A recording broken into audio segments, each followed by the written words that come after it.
Je suis Maude et tu écoutes l'épisode 38 du podcast S'élever en même temps que son enfant.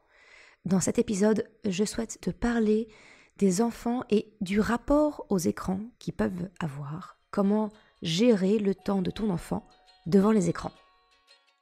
Salut et bienvenue sur le podcast S'élever en même temps que son enfant. Je suis Maude, coach certifiée chez Mercredi, mais surtout maman de 3 enfants. Sur ce podcast, je t'aide à conjuguer la bienveillance avec la réalité de ton quotidien de maman. Utiliser ton choix d'une parentalité bienveillante comme un accélérateur de ton propre développement personnel. T'aider à changer de regard sur les situations que tu vis avec ton enfant pour t'en servir, pour grandir et apprendre sur toi. Et salut, je suis contente de te retrouver aujourd'hui. Alors aujourd'hui, c'est encore une fois un épisode que je reprends qui est issu d'une ancienne vidéo que j'avais faite. Mais le sujet, je pense qu'il est toujours d'actualité. Je pense qu'on est tous à se poser des questions sur est-ce que mon enfant peut regarder les écrans? Est-ce qu'il passe trop de temps devant? Comment je fais? Dans le cas d'une fratrie, il y en a un qui est suffisamment grand, il peut y avoir droit, mais le petit dernier, il n'a pas 3 ans, alors il ne devrait pas être devant les écrans. Comment gérer tout ça? C'est exactement ce que je vais aborder aujourd'hui dans cet épisode. Parce que je pense que vraiment, en tant que parent, c'est une des questions centrales que l'on peut se poser, c'est est-ce que je peux mettre mon enfant devant un écran? Combien de temps? Quel type d'écran? Est-ce que je me lui mets devant un dessin animé, un jeu sur le téléphone ou sur la tablette? Il y a également des jeux ludiques qui sont proposés sur les tablettes et smartphones. Alors, comment faire le pour et le contre? Et c'est quoi la durée idéale pour que mon enfant ne risque pas finalement de devenir accro aux écrans? Alors, si on regarde un peu les différentes recommandations, selon les sources, finalement les informations peuvent être un peu variables. Dans un cas, on te dit 0 écran, il n'y a pas d'exception, en dessous de 3 ans. Alors certains sites vont dire il y a une tolérance avec une légère distinction entre l'écran selon si c'est une télé ou si c'est un écran interactif et que c'est limité à un petit jeu qui va durer 10 minutes. Par exemple, les dessins sur tablette, ce genre de choses. Finalement, on a de quoi être vite perdu et ne pas savoir comment faire, comment bien faire pour que ton enfant ait un rapport sain finalement aux écrans. Alors, personnellement, je pense qu'il n'y a pas une bonne façon de procéder. Il y a une façon qui correspond globalement à ton souhait et le tout va être modulé par la réalité de ton quotidien. Et tu le sais, c'est ce que je souhaite vraiment promouvoir avec Mercredi et ce podcast. C'est vraiment la conjugaison de ton souhait idéal avec la réalité de ta vie, sans te mettre de pression ni culpabilité. Pour te donner mon exemple, chez moi, à la maison, je ne bannis pas les écrans, parce que je pense qu'ils peuvent avoir un réel intérêt. Que ce soit éducatif ou non, soyons honnêtes, quelquefois c'est juste une simple question de survie mentale. Ce que je veux dire, c'est que quelquefois, avoir recours à un écran pour occuper un enfant, même petit, le distraire, on peut en avoir besoin. Alors quand je dis petit, attention, je ne parle pas d'un nourrisson, on est bien d'accord? Un tout petit devant un écran, c'est pas sa place. On va dire un enfant qui commence à avoir de l'interaction, qui va commencer à vraiment interagir avec l'extérieur. Allez, on va dire 15-18 mois, je peux comprendre, l'enfant peut commencer à s'intéresser. Et on est bien d'accord, je ne suis pas en train de te dire de le mettre 2 heures devant. Encore une fois, on module mes propos. Mais je ne veux pas diaboliser la chose. Ce que je veux dire, que c'est OK dès lors que finalement, ce n'est pas systématique et régulier. Tu vois, c'est pas tous les jours, on se lève le matin, au petit déjeuner, on met devant la télé. Après, chacun fait comme il veut. En tout cas, c'est pas ma façon de faire. Ce que je veux te dire, c'est permettre à ton enfant un petit dessin animé pour le faire patienter, pour que toi, tu puisses souffler. C'est humain.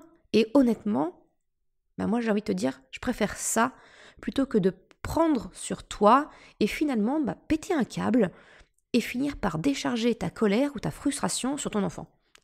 En tout cas, c'est comme ça que je le fais pour moi. Là où la question des écrans devient intéressante selon moi, c'est de prendre conscience de ton propre rapport aux écrans. Notre propre rapport, nous, en tant que parents. Parce que se poser la question de l'écran pour notre enfant, chercher à savoir si c'est bien pour lui, si ce n'est pas de trop, combien de temps, eh bien finalement, ce n'est qu'une partie de l'équation. Parce que, comme je t'en ai parlé dans l'épisode 3 du podcast, eh bien finalement, notre enfant retient beaucoup plus ce que nous faisons plutôt que ce que nous disons. C'est ce fameux, la communication non verbale, elle est vraiment prédominante. Alors, je ne cherche pas à éluder la question ou à te faire culpabiliser, tu le sais, c'est pas mon truc. Mais cette réflexion, moi je l'ai eue personnellement, quand Chocapic a commencé à grandir et que je constatais qu'il arrêtait tout ce qu'il faisait dès qu'il entendait la télévision dans le salon. Et oui, c'est encore aujourd'hui un enfant, il va bientôt avoir 9 ans, qui reste fasciné par les écrans. C'est ainsi. Voilà. Et je vais te dire, faire ce constat, ça m'a poussé à regarder ma propre consommation d'écran. Et comme je l'ai expliqué dans un des tout premiers articles du site Mercredi, je l'avais appelé « Les enfants de la télé sont devenus parents », je te confesse que moi, mon rapport aux écrans, c'est plutôt de la dépendance, soyons très honnêtes. En vrai, j'étais une vraie addicte de la télé. Et c'était pas spécialement pour la regarder, mais pour avoir un bruit de fond, une compagnie. Et finalement, c'est de voir mon fils comme ça s'arrêter devant la télé que on a pris conscience que nous devions drastiquement changer nos habitudes. Arrêter d'avoir cet écran en fond sonore. Plus de télé, en fait, pendant les phases d'éveil de notre fils. Alors autant dire que ça nous a fait prendre une grande cure de désintoxication. Et encore aujourd'hui, 9 ans plus tard, l'équilibre, il reste très fragile. Alors j'ai remplacé la télé par la musique, mais ça franchement, c'est beaucoup plus agréable pour tout le monde. Et je te le confesse, je l'ai aussi remplacé par mon téléphone. Donc j'essaye d'y faire attention. Mes enfants me reprennent mon mari et on l'accepte. Oui, t'as raison. Non, c'est vrai, on est ensemble, j'ai rien à faire avec mon téléphone, je le pose. Ce que je veux dire, c'est que je t'invite donc à te poser cette même question si tu t'interroges sur la potentielle exposition trop importante de ton enfant face aux écrans. Quel est ton propre rapport avec les écrans ? Quel modèle est-ce que ton enfant a finalement sous les yeux ? Est-ce que cela ne serait pas bénéfique pour toute la famille de regarder quelle est la place des écrans pour l'ensemble de la famille au lieu de cibler uniquement ton enfant ? Le deuxième point que je voudrais voir avec toi, c'est qu'en fait pour moi il y a écran et écran. Passif ou actif ? Alors, il y a des écrans qui nous laissent complètement passifs, typiquement la télévision, et il y a ceux qui sont un peu plus interactifs. Je pense notamment les téléphones, les tablettes. Il y a une interaction. On doit faire quelque chose. On n'est pas juste assis dans le canapé à regarder quelque chose. Tu vois ce que je veux dire ? Alors, tu le sais, je n'aime pas trop les injonctions fermes qui manquent de souplesse face aux aléas de la vie, du quotidien. J'ai pas donc d'avis tranché comme 0 écran avant 3 ans et que 20 minutes, maximum, jusqu'à 6 ans. Non, sincèrement, je vais pas te dire ça parce que pour moi, c'est juste se mettre des contraintes supplémentaires qui risquent de créer des moments où tu vas te dégoupiller, parce que ça va pas aller, ça va créer des tensions, de la frustration. Et il y avait un article, j'ai bien aimé, il y a un article dans Le Monde qui avait parlé justement que prendre uniquement le temps d'écran en considération, c'était finalement pas très pertinent. Alors, typiquement, je n'ai rien contre Choupi, Peppa Pig et puis autres amis, mais force est de constater que 20 minutes de dessin animé de ce type, ça n'a pas spécialement le même poids que 20 minutes d'un film découverte Disney Nature, par exemple. Et j'ai rien contre Choupi et Peppa Pig. Mes enfants les regardent aussi. J'attire juste ton attention qu'au-delà du temps d'écran, il y a aussi quel type de contenu ton enfant consomme. Ça peut peut-être valoir le coup de faire ton choix en conscience selon tes propres critères, que ce soit divertissant, éducatif, reposant ou autre. De la même façon, il y a des jeux qui existent sur tablette qui peuvent être vraiment un réel support pédagogique. Et chez nous, mes enfants ont des petits jeux sur tablette, notamment mes grands, mais tout petits, ils ont eu des jeux, ça s'appelle les marbotiques. Ce sont des jeux à manipuler, en fait, des lettres ou des chiffres. Et avec l'application, voilà, ils peuvent apprendre à comprendre le son des lettres, à compter, à apprendre les chiffres. Tu vois, il y a un vrai intérêt derrière. Choupinette va avoir 7 ans, elle s'amuse encore avec. Chocapic, lui, donc à 3 ans et demi, on les a pas encore, c'est vrai que je les ai pas encore introduits avec lui, mais typiquement, c'est le genre de choses qu'il peut commencer à manipuler et utiliser. J'y vois un intérêt, tu vois. Et puis, bien sûr, je parle pas, mais il y a aussi toutes les applications de dessin ou autres qui peuvent être super sympas. Les dessins, les mémories sur tablette, ça peut être chouette pour patienter dans une salle d'attente ou voilà. Il y a plein de jeux. C'est pour ça que je ne diabolise pas les écrans et je fais le distinguo entre un écran passif et un écran actif, on va dire. Ce que je voudrais en fait t'amener à te dire, c'est peut-être prépare le type de contenu d'écran que tu valides.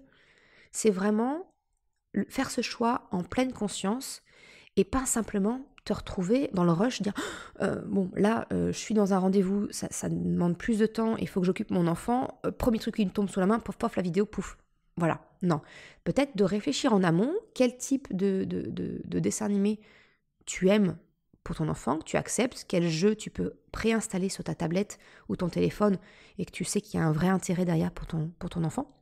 Ça peut être intéressant, tu vois, de présélectionner, je sais pas moi, une playlist YouTube avec des dessins animés que tu as validés, ça peut avoir du sens, tu vois.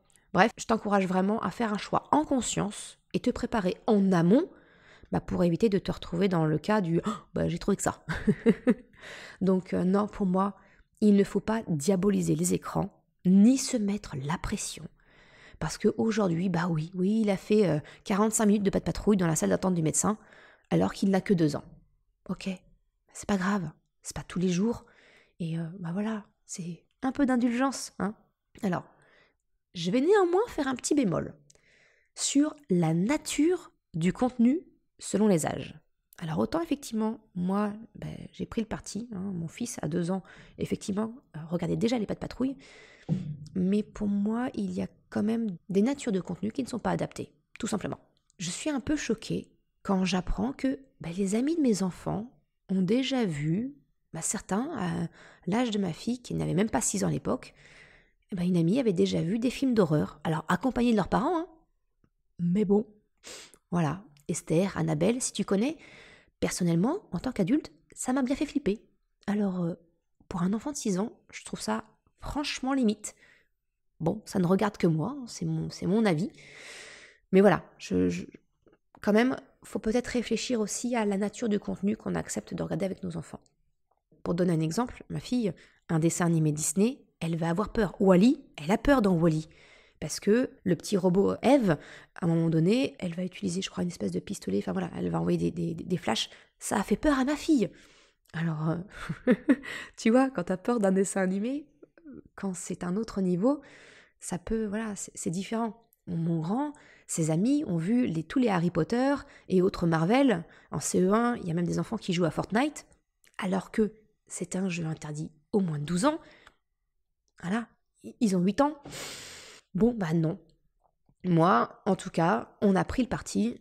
Il n'est pas question que mes enfants voient ce genre de film ou jouent à ce genre de jeu. Ils sont pas prêts. En tout cas, je vois les miens, je vois leur niveau d'empathie et de sensibilité aussi. Je sais que ils sont trop jeunes. Ma fille, en centre aéré, a vu le premier Harry Potter. Je te dis, c'est elle qui a peur de Eve dans Wall-E. Alors t'imagines bien qu'Harry Potter, elle est rentrée, elle était complètement catastrophée et paniquée. Je sais que c'est peut-être certains enfants à 8 ans sont ok pour regarder ça. Moi, clairement, mes enfants sont pas encore prêts à ça, si tu veux. Ils sont pas armés pour ça. Donc, tout ça pour te dire, c'est réfléchis à la nature du contenu que tu acceptes de faire voir à ton enfant en fonction de ton enfant et de tes choix, de tes décisions. Ça t'appartient. Là où ce qui est un petit peu embêtant, tu vois, c'est quand il y a ce potentiel décalage avec la pratique des autres parents. Je sais que, typiquement, mon fils s'est senti très frustré de ne pas pouvoir parler avec ses copains qui jouent à un jeu auquel, lui, il n'a pas le droit. Donc là, faut lui expliquer pourquoi on a fait cette décision-là, qu'on respecte la décision des autres, mais voilà, c'est différent. Ça, j'ai envie de te dire, c'est la partie un peu plus difficile. ça pourrait faire l'objet d'un autre épisode. Le dernier point de l'épisode d'aujourd'hui, c'est comment concilier la notion d'écran dans une fratrie quand il y a un écart d'âge. Et ça, c'est la remise en question à laquelle j'ai fait face dernièrement et encore aujourd'hui, parce que Chocapic et Krapopoulos, entre le premier et le dernier, ils ont 5 ans d'écart. Donc forcément, c'est pas la même. Alors, pour te dire, on n'avait pas de jeux vidéo jusqu'à l'année dernière. Je crois que ça fait 1 an que la console est arrivée chez nous. Donc, Krapopoulos avait à peu près 2 ans et demi quand on a accepté les jeux vidéo dans le salon avec une console. 2 ans et demi, il est en dessous de 3 ans. En théorie, le temps d'écran est quand même limité. Lui, je suis OK pour des petits dessins animés. Regarder des jeux vidéo, surtout qu'il n'y joue pas, donc il est complètement passif. Je voyais pas trop l'intérêt. Sauf que faut quand même bien concilier. Mon grand, lui, grandissait, il avait 7 ans à ce moment-là, 7 ans et demi. Lui, c'était aussi naturel qu'il ait envie de pouvoir avoir des jeux vidéo. Il a déjà tenu longtemps sans, tu vois. Donc comment faire dans une fratrie pour concilier les deux ? J'ai envie de te dire, c'est écouter les besoins de chacun et trouver un compromis qui est acceptable pour toi et pour eux. Si je reprends mon cas de figure, mon grand, lui, il voulait avoir une console pour jouer avec des jeux vidéo dont ses copains parlent et qu'il puisse aussi jouer avec ses amis. Voilà. Moi, mon besoin, c'est que je voulais pas qu'il se retrouve complètement isolé, tu vois, séparé de la famille. Et je voulais pas non plus qu'il joue à des jeux qui ne soient pas adaptés à son âge ou à l'âge de ses frères et sœurs. Donc le compromis a été de OK, on prend une console de jeux vidéo, mais c'est une console qui est dans le salon, où on peut jouer tous ensemble, à plusieurs, et même en famille. Et donc clairement, oui, Krapopoulos, lui, c'est pas l'idéal parce qu'il peut pas jouer, mais voir une partie de Mario Kart, ça le fait rire. Il n'y a rien de négatif pour lui si tu veux te regarder ça. C'est de l'écran passif, c'est de l'écran. Il voit un écran qui bouge, des couleurs qui flashent. Ok, j'ai un peu lâché prise là-dessus. Parce que je ne veux pas priver mes grands d'une activité qui est de leur âge, sous prétexte qu'ils ont un petit frère. Et puis, je peux pas mettre des œillères à Krapopoulos pour l'empêcher de voir l'écran. Alors, au tout début, ce que j'essayais de faire, c'était de lui proposer un jeu de société, rien qu'avec lui, qui était vraiment suffisamment attrayant pour qu'on puisse nous se mettre dans une autre pièce, jouer tous les deux, pendant que les grands et mon mari jouaient à Mario Kart. Ça n'a pas marché tous les jours, mais voilà, c'est aussi un moyen de pouvoir faire. Ce que je veux dire, c'est en gros, lâche prise, accepte que ce ne soit pas parfait, comme toujours. Finalement, la conclusion, c'est ça. Fais pour le mieux. Fais les choses en conscience. Et alors, tu ne seras pas loin de la fameuse bonne façon que tu cherches tant à atteindre. Sois tolérante avec toi. Garde une forme de souplesse parce que la rigidité, les règles que tu t'imposes et que tu imposes à tes enfants, n'induit finalement que de la frustration, de l'opposition, voire de la colère. Ce n'est finalement pas qu'une question de temps d'écran, mais aussi de la nature de son contenu. Et enfin, ce que j'ai commencé par ça dans l'épisode, c'est regarde ta propre consommation d'écran. Quel rapport est-ce que toi tu entretiens avec les écrans ? Parce que je te le répète, ton enfant ne fera pas ce que tu lui dis. Il fera ce qu'il voit chez toi. Je te remercie d'avoir écouté cet épisode jusqu'à la fin. Comme d'habitude, tu retrouveras la retranscription sur le site mercredi.com. Si tu as aimé cet épisode, s'il t'a été utile, je t'invite à le partager, à en parler autour de toi, ou si le cœur t'en dit, de me laisser une note et un commentaire de 5 étoiles sur Apple Podcast ou Spotify. Ça me permet vraiment de faire connaître le podcast et m'encourage à progresser. Un grand merci à celles et ceux qui prennent le temps de le faire. Je te souhaite une excellente journée, après-midi, soirée, quel que soit le moment où tu écoutes, et je te dis à la semaine prochaine pour un nouvel épisode. Ciao!